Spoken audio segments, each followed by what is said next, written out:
Okay then mister மாணிக்கம் 3 மாசத்துக்குள்ள இவங்க 2 பேருக்கும் கல்யாணம் நடந்தாகணும். ஒருவேளை இவன் இதுல ஏதாவது பிரச்சனை பண்ணான்னு வைங்களேன், ஜென்மத்துக்கும் வெளியே வராதபடி நான் பண்ணிடுவேன்.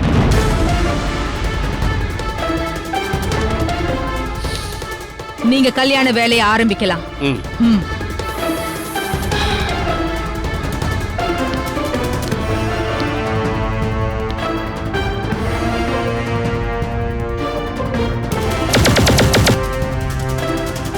இந்த சந்திரகாந்தா யாருன்னு உங்களுக்கு தெரியும் நினைக்கிறேன். The great criminal lawyer Arjuna பத்தியும் உங்களுக்கு நல்லாவே தெரிஞ்சிருக்கும்.